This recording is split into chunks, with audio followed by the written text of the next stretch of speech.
Good day, my dears and my dear audience. My name is Zviad Abashidze. I come from Tbilisi State University, which is situated in Georgia, the Republic of Georgia, I would say.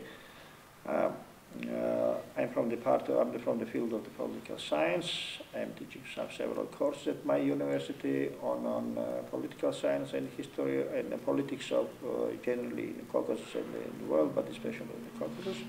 And now I'd like just to make namely the short overview about the South Caucasus general political issues, and they speak something about these countries who are situated there, and what kind of countries are they, for which socio-political traditions and political aspirations, and make some small little comparison between them, I would say. The South Caucasus is situated between the east and west. If we take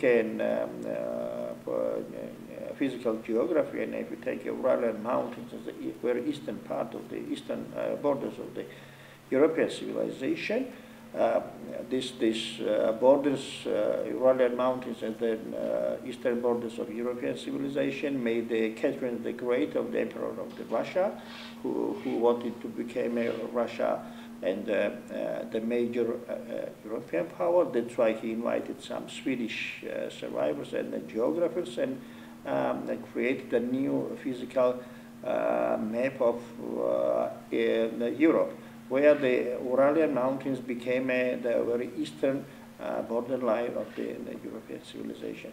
From the Uralian mountains, as you went down to the south, we will meet the Caucasus Mountains, and these Caucasus Mountains also divided, and generally Caucasus as a region divided west from the east or east from the west, let's say so.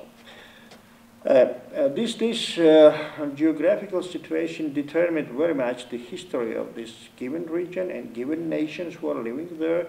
And without the understanding of geographical location, we cannot understand generally the current political and socio-cultural situation of those countries who are situated there. Generally, the Caucasus as a region is divided in two parts, mostly divided in two parts. The north part of the Caucasus is part of Russia, and the south part of the Caucasus is comprised by the three independent nation states. Those nation states are the biggest of those among these three states is Azerbaijan. The second country in terms of the entity and the geography and the population is Georgia, and the smallest part of the South Caucasus is Armenia. Those three nation states is based on absolutely on different peoples and nations. Azerbaijan, for example, is traditionally in ethnic sense. They are coming from the Turkish origination, and as a country with the name of Azerbaijan, it became in the 1918 when the Russian Empire collapsed. The population of the Azerbaijan is about 10 million. And the political regime is a consolidated autocratic regime, leading by the prominent Caucasian politician Aliyev. Azerbaijan's economy and the political aspirations mostly is based on oil and gas, the rich resource of oil and gas, and it is gradually becoming one of the main producer and the supporter of the Western energy.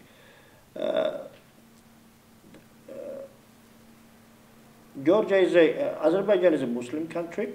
It's a Shiite Muslim country which is comprised with different ethnic groups. But mostly those ethnic groups who are there, even some Georgians, maybe some Talish people, some other peoples. Mostly they are united under the name of citizenship of Azerbaijan, generally Azerbaijan is claiming to be a separate nation state. The second, the country like Georgia. Georgia is a Christian country, Orthodox Christian country, just that exists there throughout the history. Traditionally, Georgia is regarded as a native population of the Caucasus, and it's one of the that has one of the oldest history in the Caucasian region in general. Georgia is the most at least still today, it's most pro-Western country, not only in terms of geopolitics, but in terms of the political regime as well. As we say that Azerbaijan is consolidated autocracy, Georgia is a hybrid regime. It's not a consolidated autocracy, it's not consolidated, democracy, but it's a hybrid regime with more pro-democratic tendencies. At least it used to be with pro-democratic tendencies still today. Georgia is the only country in the South Caucasus who is claiming to be a part of NATO and European Union. That's why this mostly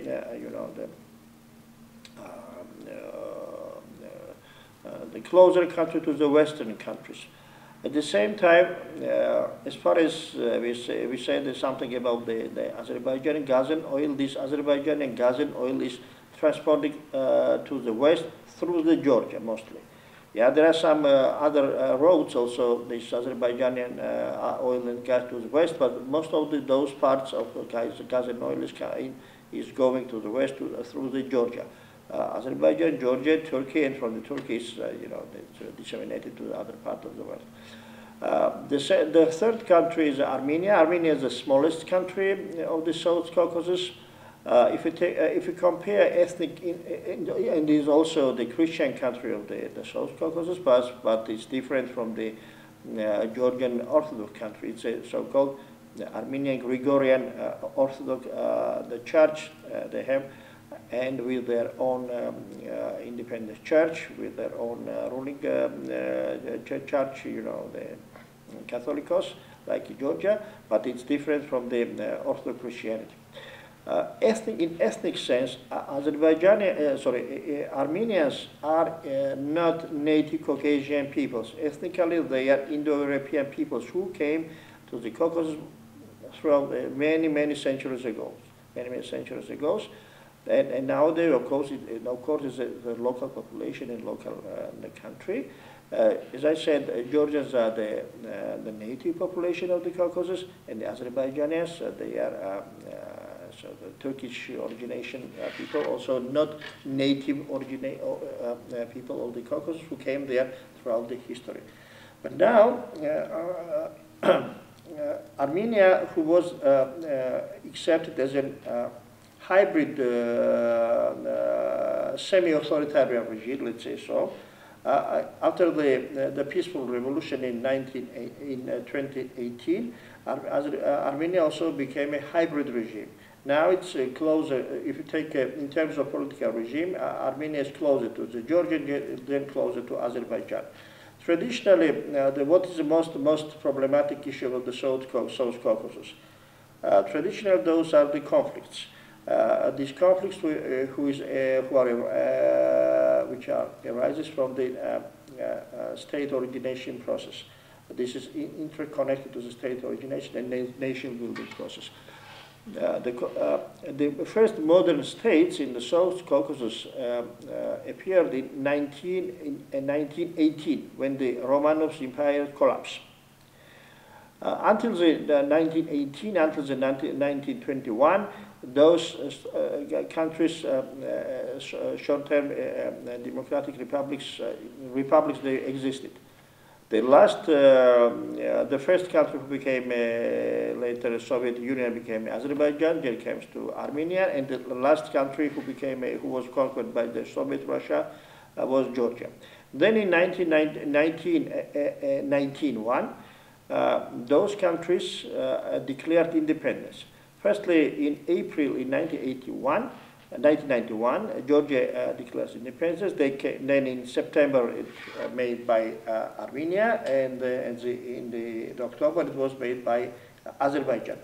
But unfortunately, in 1988, between Azerbaijan and Armenia started the war over the Karabakh region. The Karabakh region was the part of the, during the Soviet time, that was the part of the Azerbaijan as an autonomous republic, but mostly populated by Armenians.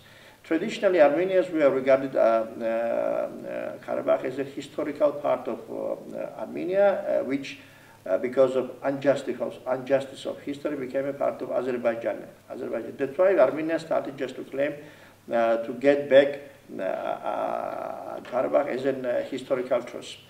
Unfortunately, this war took lots of lives, and finally it was resolved in the last year when Azerbaijan regained the control over the Karabakh, because until the last year the Karabakh was controlled by the Armenia because of Russian support of Armenian state. That's why Armenia was heavily dependent on Russia because of Karabakh war. But last year, the situation changed, and Azerbaijan, because of support of maybe moral support, or not moral support of Turkey, and silence of Russia, Azerbaijan was able to regain the control over the Karabakh region, and now it's possible just to say that the war is over. And now the last stage of the war, I mean, in terms of demarcation of the lines between Azerbaijan and Armenia. Georgia declared independence. Immediately they arose, even before they arose some separatist movements in Georgia, in so-called South Ossetia region and the Abkhazia region. Nowadays, after the war between Georgia and Russia in 2008, Abkhazia and so-called South Ossetia was recognized by Russia as an independent state. Of course, because of non-recognition politics of Georgian foreign Georgian foreign policy, those tiny political entities are not recognized by the world community, except of Syria, except of Hamas, except of some Venezuela. Some satellites, 2 or 1 satellites of the Russia. So now it's possible just to say that Georgia cannot control over the Abkhazia and South Ossetia, even not only even the government can control those regions. Also, Georgia has a quite big portion of internally displaced persons from those regions because of ethnic cleansing at the beginning of the 19th. Ethnically Georgians who were living on territory of Abkhazia and the so-called South Ossetia, mostly they were kicked out from their own territories. Big part of them they are living in Georgia, and part of them they are living in Russia, and part of them they are living in some other countries outside of Georgia. So generally, it's possible just to say that this is quite internally, let's say, interesting region at the same time, but at the same time, interesting in terms of not only ethnicity, culture, or past history. At the same time, it's interesting in terms of geopolitics, especially after the after the Russian invasion in Ukraine. The region became more important for the world because it's situated on the so-called Silk Road, and the model silk is, it's not a silk anymore, but it's a gas and oil. And in this region, as a corridor, it's started to play more important role than it was before. And now the Azerbaijani gas and oil throughout the Georgia, it's becoming gradually more and more important to the European community. That's why Europe is totally interested in the South Caucasus stability, to make some support to make a cooperation between those 3 countries to avoid the Russian influence and to become closer partners of the Western communities. That's in the process, a political process in the future. We will see what will happen, but that was reality that we have now. Thank you.